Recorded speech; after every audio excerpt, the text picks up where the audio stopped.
For 10 millennia, they fed us a tapestry of golden lies. They told us the master of mankind sat vigilant, a silent sentinel, holding the tides of the warp at bay by the sheer magnitude of his divinity. But as I sat in the dim luminescence of Macrage's secondary archives, surrounded by the smell of ancient vellum and drying ink, I began to suspect that the tapestry was fraying. I am Marvian Hale.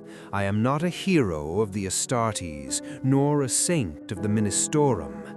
I am a man of ledgers, a specialist in the mundane logistics of the unification wars. My life was measured in supply manifests and administrative footnotes, until the morning the sky turned the color of a bruised lung and the Inquisition came for me. The summons was not a request, it was an erasure of my former life. The seal was archaic, a sigil of the Holy Ordo that predated the current High Lords, pressed into wax that looked like dried blood. "Report to Terra," it commanded. "Tell no one, bring nothing." I left my half-finished tea and my comfortable life in the shadows of the Ultramarine's glory, and I stepped into a nightmare I was never meant to survive. The journey to the throne world took 6 agonizing weeks. We traveled aboard a void ship that felt less like a vessel and more like a floating tomb. The air was thick with the recycled breath of thousands, and the warp screams outside the Gellerfield seemed to echo the unspoken dread of my fellow passengers. We were a collection of ghosts, disgraced scholars, silent tech priests, and hollow-eyed scribes, all summoned by the same invisible hand. At night, I didn't dream of the Emperor's light. I dreamed of gears grinding bone into dust, of a golden chair that wasn't a throne, but a furnace. I woke up with the taste of copper in my mouth, watching the bulkhead walls sweat with condensation that looked like tears. When we finally broke into real space above Terra, I didn't feel the religious ecstasy I had been taught to expect. I felt a crushing weight.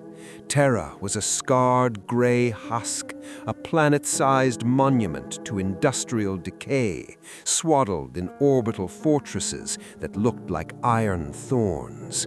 It was the heart of the Imperium, and it was suffocating. They took me deep, past the golden gates of the palace, past the layers of gene locks and the watchful, unblinking eyes of the custodes.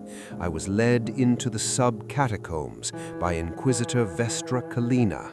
She was more machine than woman. Her amber bionic eye whirred with a predatory focus, and her voice was as cold as the void.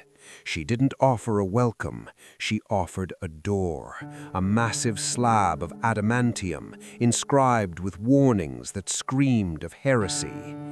"Your expertise in administrative archaeology is why you are here, Hale," she whispered, her voice echoing in the vaulted corridor. "The past is not dead. It is merely hidden under 10,000 years of paperwork. Your task is to find the truth that our ancestors were too afraid to name." The chamber beyond the door was an ocean of forbidden knowledge. Columns of black stone stretched into a darkness that my lamp could not pierce. It smelled of ozone, burnt flesh, and the metallic tang of blood so old it had become part of the stone. Kalina handed me a data slate. The first entry made the blood turn to ice in my veins. Mechanicus Technical Schematic, Theta 91, Primary Life Support Apparatus, Layer 7-42. I began to work, my fingers trembling as I interfaced with the ancient cogitators. These weren't religious texts, they were maintenance logs. I saw the energy consumption metrics, psychic tithes measured in units that defied logic. Beside the columns of numbers, someone had scrawled a single word in a jagged, desperate hand. Insufficient. The date on the log was barely a century after the Horus heresy. Even then, when the Imperium was young, the miracle was failing.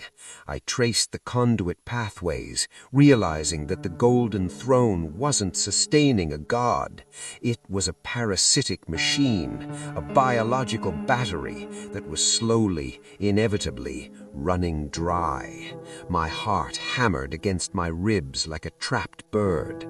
I wasn't here to catalog history. I was here to document the death of a god and the desperate, horrific price we were paying to delay it. I looked up at the shadows dancing on the black pillars, feeling as though the archive itself was breathing, watching me. I was Marvian Hale, a man of facts, and I had just found the greatest lie in human history. The Emperor wasn't holding the Imperium together with his will. He was being eaten alive by it. The silence of the archives was not a lack of sound. It was a heavy, vibrating pressure that my teeth ache. For weeks, I lived on stim caps and recycled water, my world shrinking to the glow of a logic terminal and the brittle edges of ancient parchment. I stopped tracking the passage of Terran days.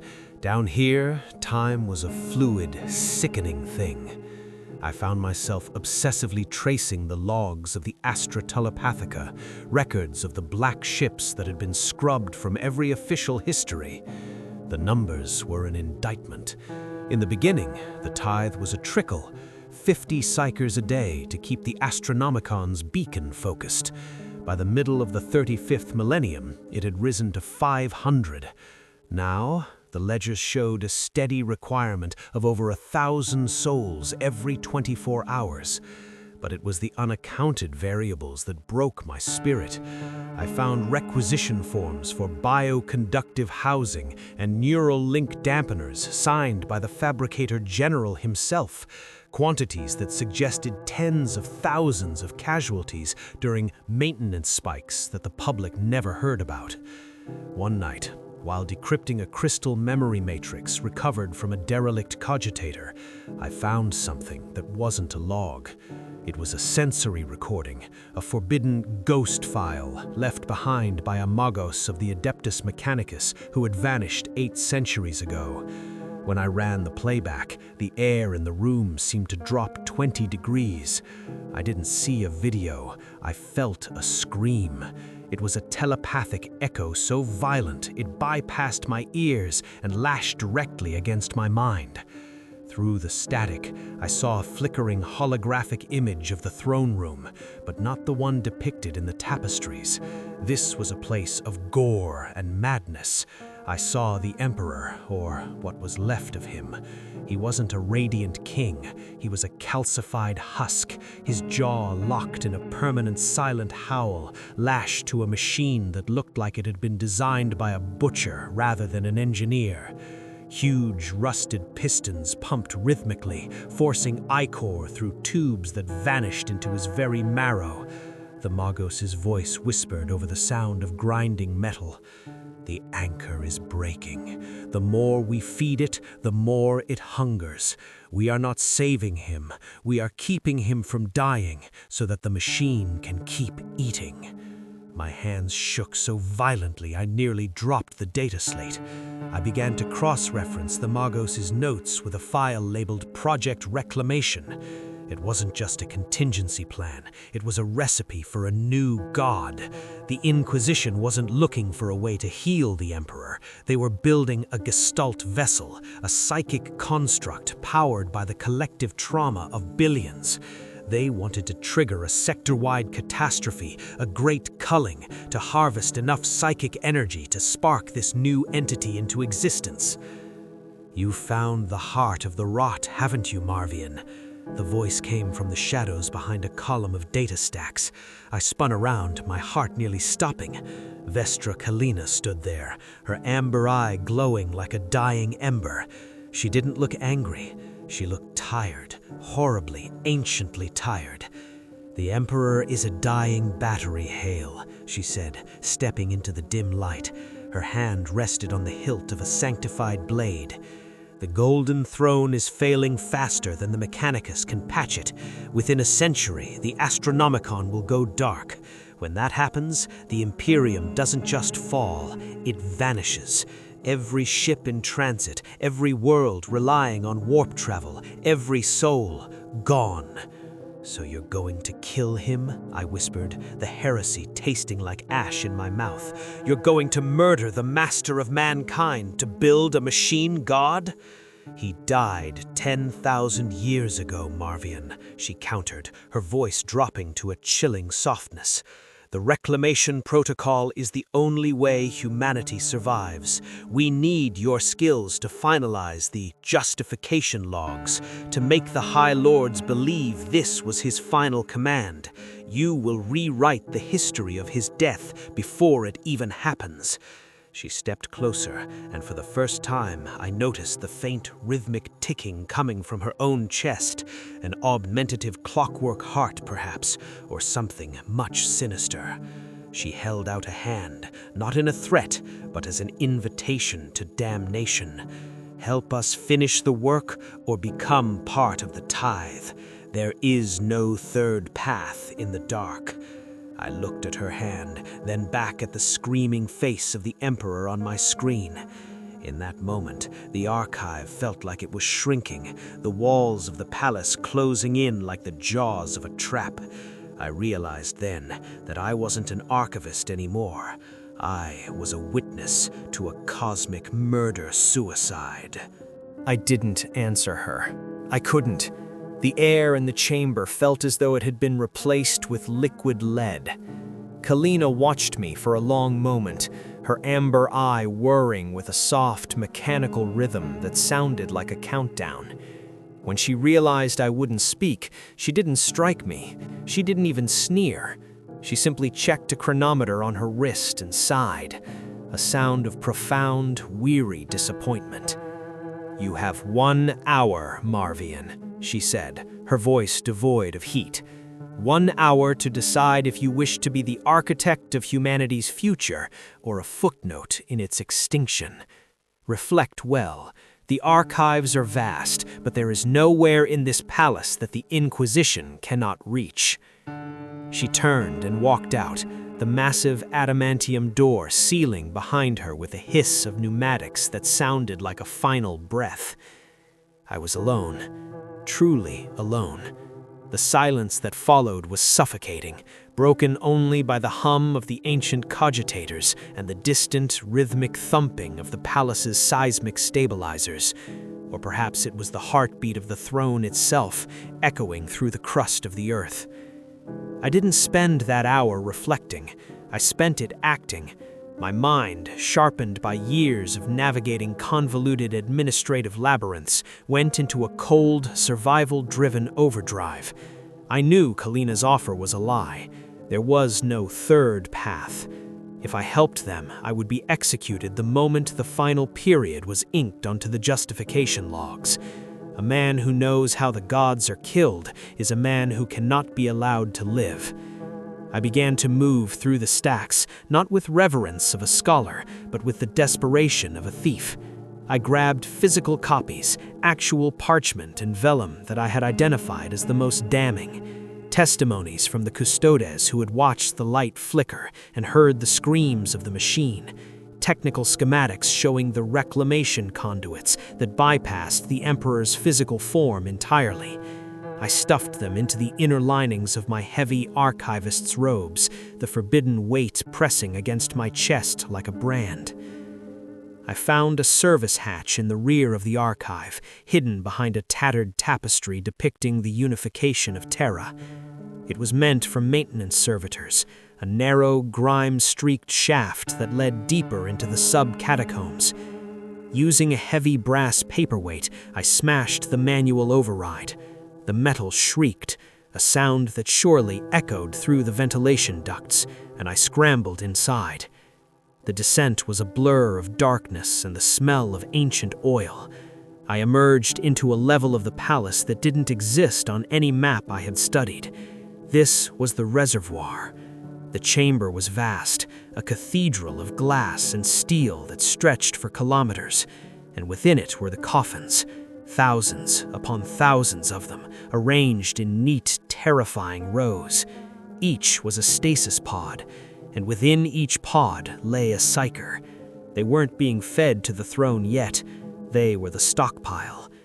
I walked past them, my hand brushing the cold glass of a pod holding a girl who couldn't have been more than 12. Her eyes were frozen in a state of permanent, dreamless terror. These were the souls meant to spark the Gestalt vessel, the billions of lives Kalina was prepared to burn to create her new synthetic god. I felt a sudden, violent surge of nausea. The scale of the atrocity was beyond my ability to process. It wasn't just a sacrifice, it was a factory, a slaughterhouse of the soul.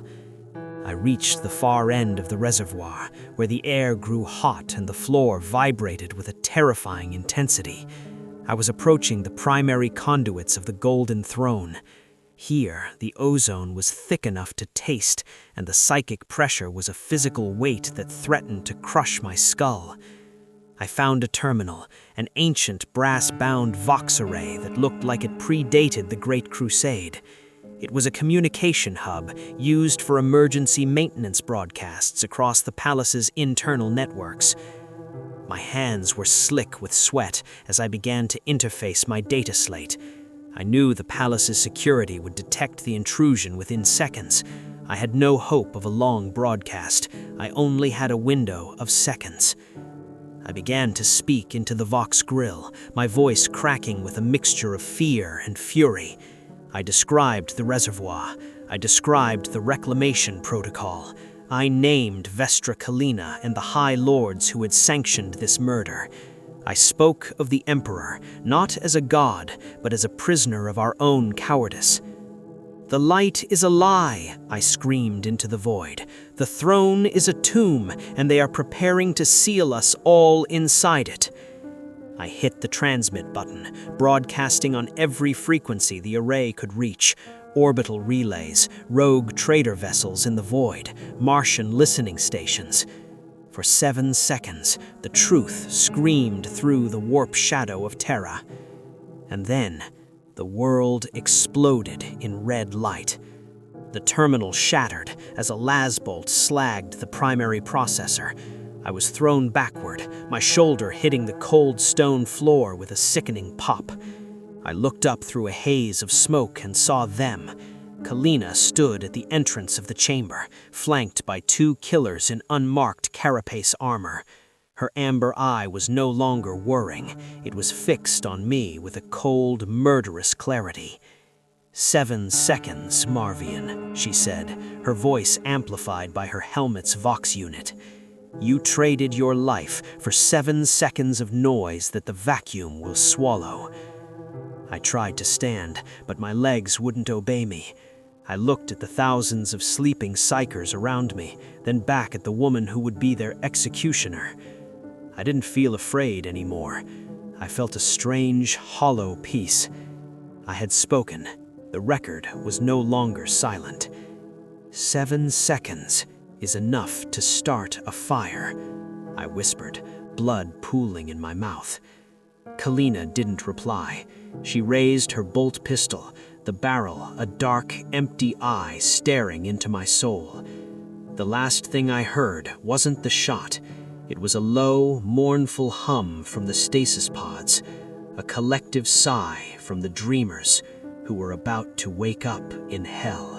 The bolt did not take my life. It took the world away in a flash of white heat and a sound like the grinding of tectonic plates. When the sensory static cleared, I was pressed against the cold, vibrating floor, my left shoulder a screaming map of agony where the last discharge had cooked the meat to the bone. I looked up, coughing out the taste of ionized air, expecting the coup de grace. But Kalina was no longer looking at me. Her head was tilted back, her amber eye spinning frantically in its socket, emitting a high-pitched whine of mechanical distress. Around us, the reservoir was changing. The thousands of stasis pods, the neat, silent rows of dreaming fuel were beginning to glow with an unhealthy, flickering bioluminescence. The 7 seconds of truth I had screamed into the Vox had done more than just transmit data. The psychic resonance of my desperation had acted like a pebble dropped into a pool of gasoline. The psychers were waking up. "What have you done?" Kalina's voice was a jagged rasp. "The feedback loop. You've destabilized the harvest." "I didn't destabilize it. I ended the anesthesia. If you're going to murder a god, Kalina, you should at least have the courage to look him in the eye while he dies." She grabbed me by the collar of my scorched robes, hauling me toward the center of the chamber. She didn't want a witness anymore. She needed a sacrifice. The reclamation protocol required a focal point, a human consciousness, to act as the initial seed for the Gestalt vessel, and I had just proven my mind was resilient enough to survive the archives. We moved through the shuddering reservoir toward a massive, rotating iris of brass and obsidian at the far end, the gateway to the throne's base. As we entered, the scale of the horror finally became visible. We weren't just beneath the throne, we were inside the digestive tract of a cosmic parasite.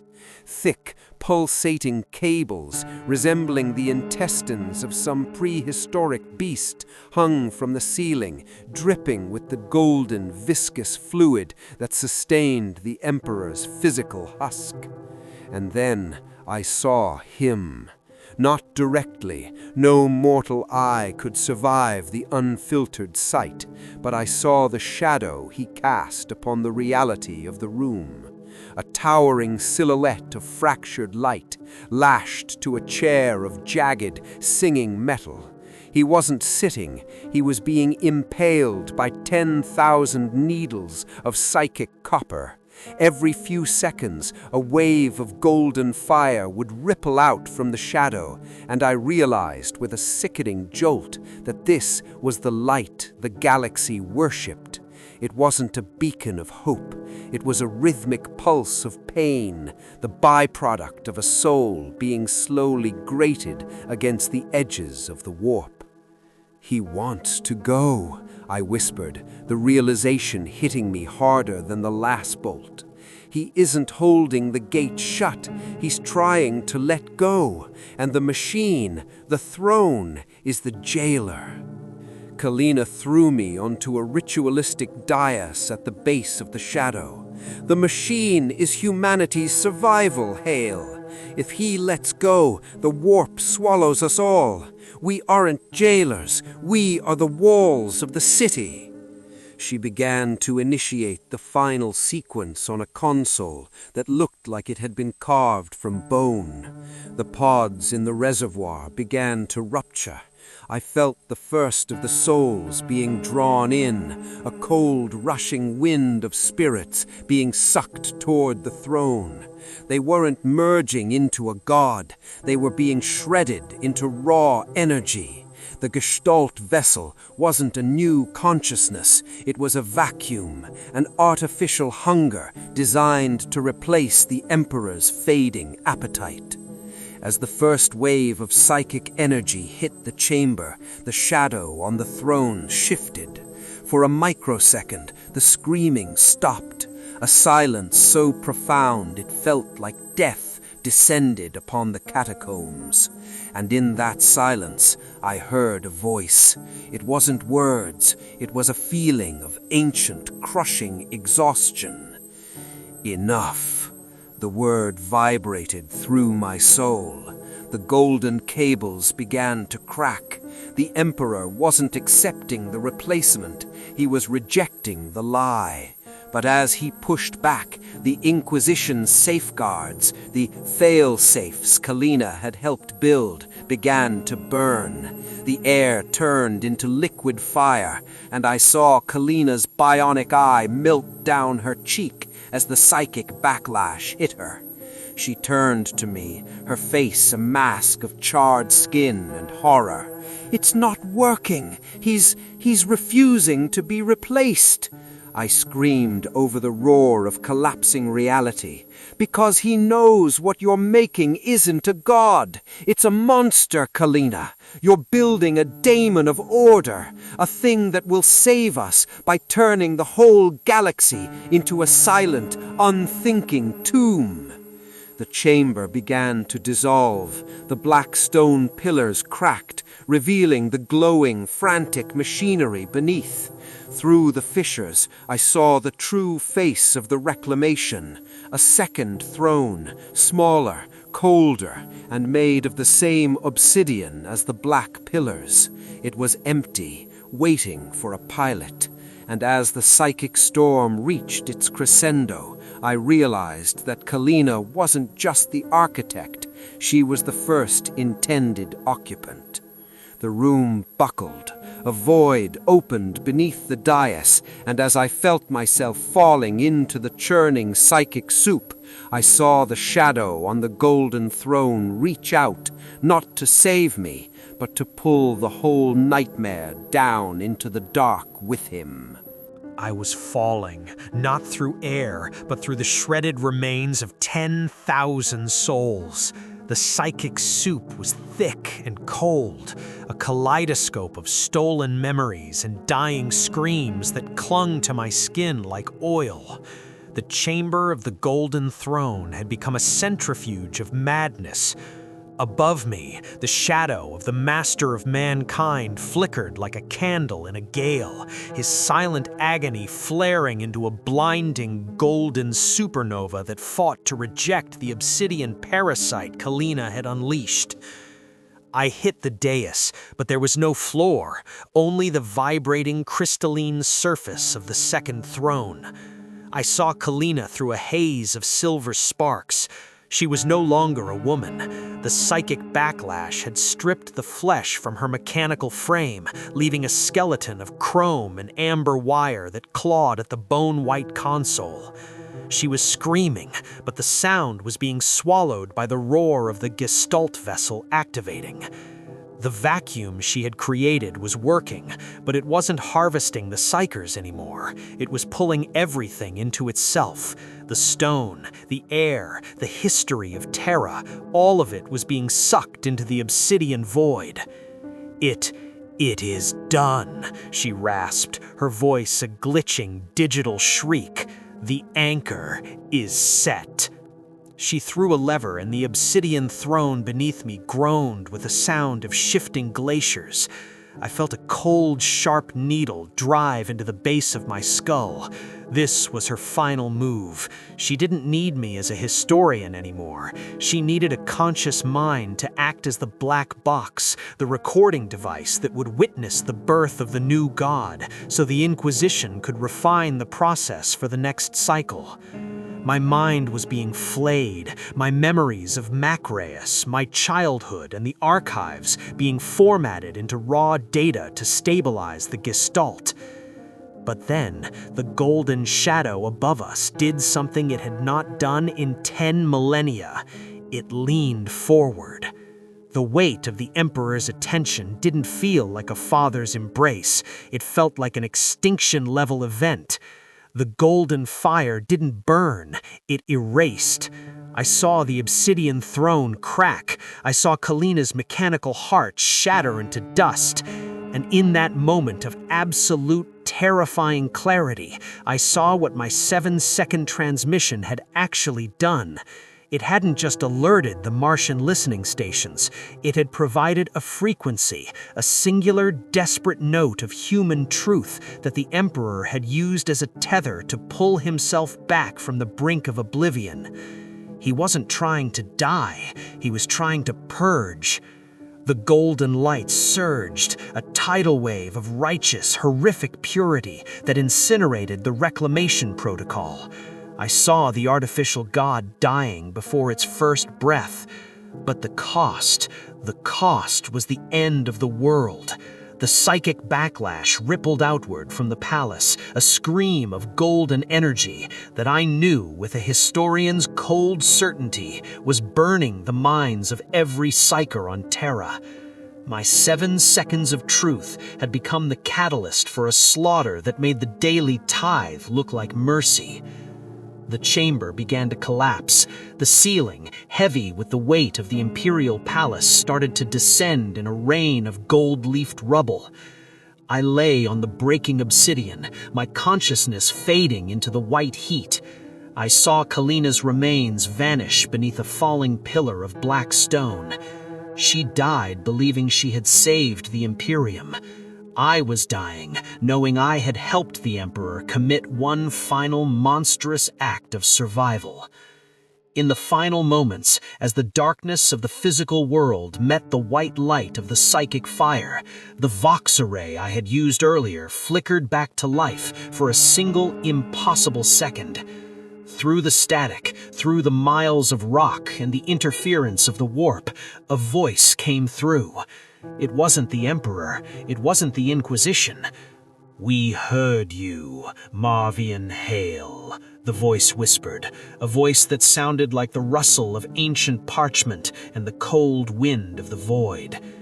"The archives of Mars remember. The seed is planted.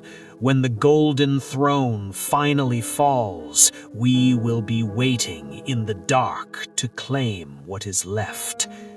The floor gave way. I fell into the deep silence of the Terran crust, my body broken, my soul a fragment of data lost in the machine. Above, on the surface of Terra, the bells of the ecclesiarchy began to toll, a jubilant, deafening sound that echoed across the continent. They were announcing a great miracle. They told the billions of pilgrims that the Emperor had stirred, that a wave of his grace had swept the throne world, purging the unworthy and renewing his light. They would call it the Day of Rebirth. They would never know about the archives, or the obsidian throne, or the man named Marvian who had screamed into the dark. But as the light of the Astronomicon flared brighter than it had in 1,000 years, it wasn't golden anymore. It was a pale, sickly silver, the color of old parchment, the color of a lie that had finally become sentient.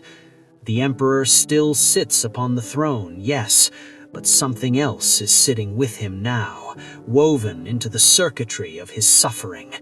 And in the forgotten vaults of Mars, a recording of 7 seconds begins to play on a loop, waiting for the day the new light decides it no longer needs the old god to survive. The archives are closed, the truth is buried, but the silence is hungry.